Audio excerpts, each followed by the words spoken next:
7개월 전 남편은 저의 만류에도 불구하고 사업을 접고 주식과 코인 투자에 뛰어들었습니다. 결과는 너무나도 뻔하게도 가지고 있던 돈을 다 날린 것을 넘어 대출까지 받은 돈까지 모두 다 날렸는데요. 참다 못한 저는 남편을 상대로 이혼 소송을 제기했습니다. 집도 다 날린 상태고 빚만 있는 상태로 그나마 국민연금법에 따라 남편이 받게 될 국민연금에 대해서 분할 청구를 했는데요. 제가 남편의 국민연금을 과연 분할을 받을 수 있을까요? 일단 굉장히 좀 힘드실 것 같습니다. 이제 뭐 대출까지 받으셨는데 그 돈까지 다 이제 남편분께서 날리시고 지금 이혼 소송 중이다라고 하셨어요. 변호사님은 좀 어떻게 들으셨나요?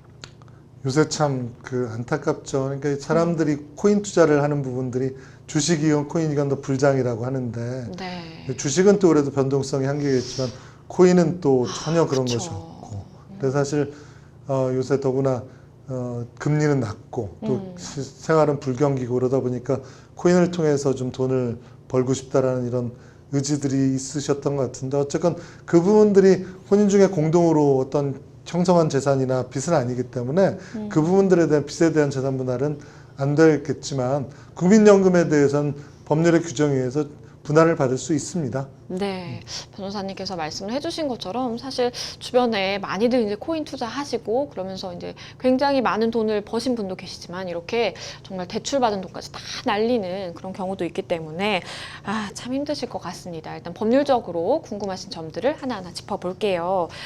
배우자와 일단은 이혼 소송 중이세요. 상담자분께서는. 그렇다면 국민연금 이게 분할이 가능한 걸까요? 당연히 분할이 가능하고요. 이제 국민연금법 제64조에 연금의 분할의 경우에 어떤 때 분할하는지 여부에 대해서 나와 있습니다. 네. 그래서 그 조건을 따지면 혼인기간이 일단 5년 이상이 돼야 돼요. 그래서 혼인기간이 3년, 4년 이런 경우는 그건 이제 합쳐가지고죠. 그래서 뭐 한번 이제 제 의뢰인들 중에도 3번째 이혼하시는 분이 있는데 3번을 다 동일한 분하고 이혼을 하셨어요. 3번 다 저한테 하셨고 그래서 그런데 이제 네. 그런 경우에는 2년, 2년, 3년 이러면 7년 또는 5년, 5년, 5년 하면 15년 이런 게 합쳐가지고 해당이 되고요. 그래서 혼인기간이 5년 이상이어야 하고 또 우리 노령연금이어야 됩니다. 그러니까 노령연금 수급권자의 경우에 그러니까 그냥 국민연금 중에 장애연금 이런 경우는 해당되지 않고요. 만 60세 이상이 될 때 수급이 되잖아요. 그래서 네. 일단 그것을 이혼 소송을 할 때 소송의 내용으로 해도 되지만 네. 이혼 소송할 때 재산 분할이 판례는 재산 분할 특히 따로 없음이라고 했다 하더라도 이것은 국민연금에 대한 분할 청구권에 대한 포기는 아니다라고 판례가 규정해 놓은 게 있거든요. 네. 그래서 국민연금 분할 청구권은 이혼 소송에서 굳이 그 내용을 기재하지 않는다 하더라도 예를 들어서 연금에 대한 분할 청구권도 포기함 이렇게 하면 또 포기가 돼요. 그래서 그런 것이 아니라 그냥 특별한 재산 분할 없음 이렇게 한다 하더라도 나중에 이혼한 다음에 3년 이내거나 또는 국민연금 분할 청구를 할 수 있는지 그러니까 국민연금이 수령할 수 있는지 3년 이내 지금 이것을 5년 이내로 바꾸는 개정안이 제출돼 있는데요. 이런 부분들에 대해서 하게 된다면 그때 청구할 수 있기 때문에 이혼 소송에서 굳이 이 부분에 대해서 상대방하고 아주 치열하게 다툰다면 굳이 국민연금에 대해서 기재하지 않는다 하더라도 나중에 법 64조 국민연금법 제64조에 의해서 분할 청구를 할 수 있습니다. 그럼 마지막으로 이 상담자분께서 말씀하신 거는 이제 채무도 있는 상황인데 이 채무에 대해서는 재산 분할 어떻게 될까요?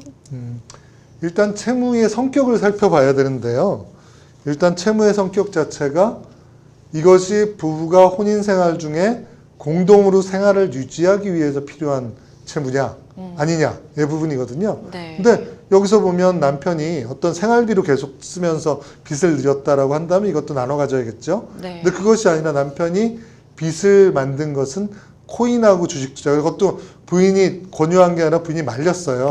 그쵸. 그러면 이것은 남편의 단독 채무가 되는 것이고 상대방이 이것도 채무도 나눠야 합니다라고 주장하면 내가 말렸고 이 부분들은 부부가 혼인 생활을 공동으로 유지하기 위한 채무가 아니다 라는 주장을 해가지고 이 부분에 대해서는 분할 받지 않아야 합니다. 그래서 혼인 생활을 유지하기 위한 공동으로 유지하기 위한 채무 여기서 들어간 생활비 이런 것이 아니기 때문에 여기에 대한 채무의 분할은 유지하지 않아야 되고요.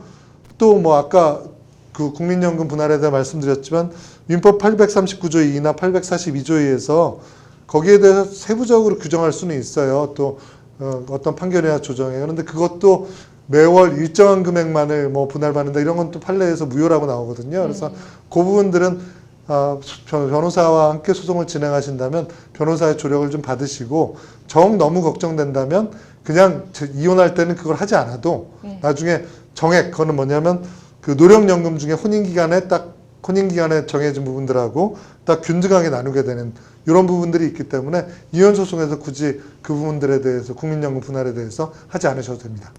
네, 이혼을 하실 때 이제 재산 분할, 국민연금 분할 부분까지 짚어봤습니다.